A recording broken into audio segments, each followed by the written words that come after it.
이번 한 주는 지수가 상당히 좀 지루하게 움직였죠. 한편으로 얘기해 보면은 또 에너지를 응축하는 과정이기도 했을 겁니다. 다음 주에는 또 어떤 이벤트에 따라서 우리 증시가 방향을 잡을지 힌트 찾아보는 내일장 미리 보기고요. 오늘 현대증권의 배성진 연구원과 함께하겠습니다. 연구원님 안녕하세요. 네, 안녕하세요. 네, 변수들 찾아보겠습니다. 다음 주에 국내에는 어떤 이벤트들 있나요? 네, 우선 그 국내 경제 지표 측면에서 그 다음 주 초에는 백화점의 할인전 매출 동향이 발표가 되겠고요.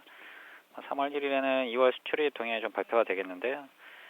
지난달 그 수출입 증가율 감소치가 이제 사상 최대로 이제 커진 가운데 이제 이들 부분에서의 개선이 나타날 수 있을지가 이제 주목이 되는 상황인데 예상은 이전보다는 좋아지는 걸로 지금 전망은 되고 있습니다. 증시에서는 지금 코스피가 현재 예상 PBR은 0.9배 수준이고요. 확정 PBR로도 1배 수준으로 지금 밸류에이션 측면에서 이제 부담감이 낮은 상황이 좀 지속되고 있음에도 불구하고 그동안에는 이제 투자 심리 측면에서의 시장의 불확실성이 이제 계속적으로 반영된과 함께 이제 수급 불안이 아무래도 이제 지수 하락으로 이제 연결이 됐었는데요. 이 부분이 좀 개선이 되면서 이제 최근에 주가 반등이 이어졌다 이렇게 좀 볼 수는 있겠습니다. 최근 그 글로벌 중앙은행들의 이제 정책 변수에 대한 이제 기대가 지금 오히려 좀 많이 낮아져 있는 상황이고요. 그동안 말씀드린 대로 이제 주요 변수인 유가의 이제 변동성 완화에 대한 기대가 좀 높아졌다는 측면에서 다음 주 국내 증시는 추가 상승에 대한 시도가 이어질 수 있을 것으로 좀 전망은 됩니다. 코스닥 시장도 그동안에 이제 강한 추세를 형성했던 680선을 이제 빠르게 하향 이탈한 이후에는 오히려 이제 그 단기 반등에 좀 성공을 하면서 장기 추세선인 640선에 대한 지지율이 다시 이제 높아졌기 때문에 코스닥 시장도 다음 주에는 안정적 흐름이 계속적으로 이어질 수 있을 것으로 좀 전망이 되고 있습니다. 전반적으로 이제 기업들의 실적 발표가 좀 마무리되고 이제 환율 시장 역시 변동성이 점차 좀 완화되고 있기 때문에 글로벌 변수 가운데 키 역할을 하는 이제 유가의 흐름이 크게 확대되지 않는다면 다음 주 증시는 트레이딩 가능 권역에 진입하고 있다 이렇게 좀 볼 수가 있겠습니다. 대체로 다음 주 긍정적으로 보시는 것 같은데 내부적으로는 그렇지만 또 해외 변수들이 도사리고 있기 때문에 안심할 수 없는 것 같습니다. 특히나 다음 주는 월말월초가 또 함께 맞물리는 주간이어서 경제 지표도 상당히 좀 많은 것 같던데요. 쭉 정리를 좀 해주시죠. 예, 다음 주는 이제 말씀해 주신 대로 이제 새로운 달이 시작됨과 함께 굵직한 변수들의 이제 발표가 좀 줄을 잇겠습니다. 그래서 미국에서는 4분기 GDP 성장률 수정치, 그다음에 이제 개인 소비, PC 물가 상승률, 미국 자동차 판매 같은 지표들이 좀 발표가 나겠는데요. 4분기 GDP 성장률의 경우는 이전 예비치 0.7%보다도 이제 낮은 0.4% 증가가 좀 예상되고 있어서 4분기 경기 부진 지속이 계속되고 있음을 보여줄 것을 좀 예상을 해볼 수가 있겠습니다. 그렇지만 주목할 점은 아무래도 이제 최근 1분기 경제 지표들이 조금씩 이제 반등 기미를 보이고 있다는 점인데요. 1월 PC 물가 상승률이 전월 대비 높은 상승률을 좀 기록할 것으로 좀 전망이 되고 있고요. ISM 제조업 지수도 전월 이제 48.2보다는 그 개선된 이제 48.6을 좀 기록할 것으로 좀 전망이 되고 있어서 제조업 지표에 계속된 그 악화 흐름이 좀 감소할 수 있을지가 좀 주목이 되고 있습니다.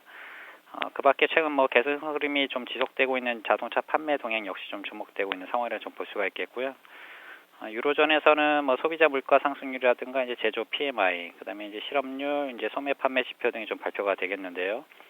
전반적으로 유로존에서 발표되는 이제 경제 지표들은 그 전월이나 전년 동월비 이제 큰 변화는 없을 것으로 좀 전망이 되고 있습니다. 중국에서는 그 3월 1일 발표된 이제 2월 중국 제조업 및 이제 비제조업 PMI 지표, 그리고 이제 바로 이어서 3일날 발표되는 이제 2월 차이신 제조업 및 이제 비제조업 PMI 지표가 좀 주목된다고 볼 수 있겠는데요. 현재 이제 제조업 지표 기준으로는 이제 전월과 이제 동일한 수치가 좀 예상되고 있기 때문에 이 수치에 이제 부합하느냐가 이제 중요할 것을 좀 볼 수가 있겠습니다. 그 전반적으로 이제 글로벌 증시의 이제 변동성이 앞서 말씀드린 이제 유가 반등과 이제 이에 따른 이제 기술적 추가 하락의 이제 가능성이 좀 낮아지면서 증시 변동성이 완화지 조짐을 좀 이어가고 있고요. 전반적인 이제 글로벌 경제 지표 흐름이 크게 나쁘지 않을 것으로 좀 예상이 되고 있기 때문에 큰 흐름에서는 이제 2월과 같은 이제 변동성은 좀 축소될 수 있다 이렇게 좀 예상을 해볼 수가 있겠습니다. 다만 이제 그 정치적 측면에서 이제 영향을 미칠 만한 발언이 좀 계속될 수 있고요. 중국 증시에서 이제 추가 변동성 확대 정도는 좀 나타날 수 있는 점은 체크해야 될 포인트다 이렇게 좀 볼 수가 있겠습니다. 현재 중국에서 또 G20 재무장관 회의가 나오는데 이와 관련해서는 기대감이 상당히 좀 사그라든 모습인 것 같아요. 그런데 다음 주 후반이죠. 3일에 중국에서 양회 시작되던데요. 이런 내용들 그리고 기대감이 다음 주에 우리 증시 좀 어떤 영향을 미칠까요? 예, 말씀하신 대로 양회는 아무래도 이제 다음 주말에 개최가 되니까 또 그 이유로 좀 봐야 될 것 같고요. 그에 대한 기대감이 일부분 이제 그 중국 시장에 반영이 됐다가 이제 조정으로 좀 이어졌다 이렇게 보시면 될 것 같고, 국내 증시 같은 경우에는 이제 그동안에 그 1840선을 이제 저점을 빠르게 이제 반등을 한 이후에 지금 이제 좀 안정된 흐름을 좀 이어가고 있는데요. 그렇습니다. 전반적으로 그 글로벌 정책 변수에 대한 이제 기대가 좀 오히려 많이 낮아져 있죠. 왜냐면은 일본의 이제 마이너스 정책 금리가 기대치에 좀 못 미치는 그런 상황에서 이제 상황이 그렇게 바뀌었고요. 유가라든가 이제 전반적인 상품 시장이 달러 약세 흐름과 함께 이제 바닥권에 진입했다는 인상이 좀 높아지고 있으면서 추가 하락에 대한 이제 컨센서스가 낮아지고 있다는 점이 좀 긍정적으로 볼 수가 있겠습니다.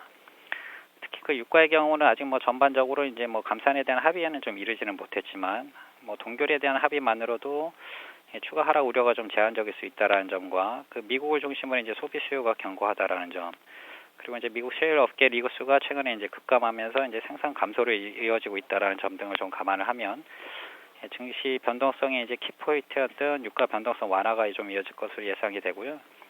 2차 엔저가 좀 본격적으로 진행되었던 이제 110엔대에서 이제 엔달러 흐름이 최근에 이제 안정세를 나타내고 있는 점도 엔화 강세에서 비롯되었던 이제 안전자산 선호 심리가 좀 완화될 수 있다는 점이 긍정적으로 이렇게 볼 수가 있겠습니다. 그래서 코스피 시장에서는 여전히 이익 모멘텀이 높은 산업재라든가 소재 에너지 등 이제 저PBR 종목들에 대한 관심이 계속적으로 유효할 것을 좀 볼 수가 있겠고요.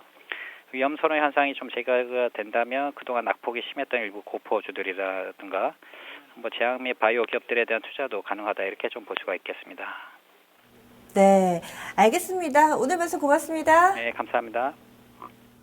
네, 다음 주 여러 가지 경제 지표들이 있고요. 그리고 이벤트로 보면은 주 후반에 있을 중국의 양회 준비가 돼 있습니다.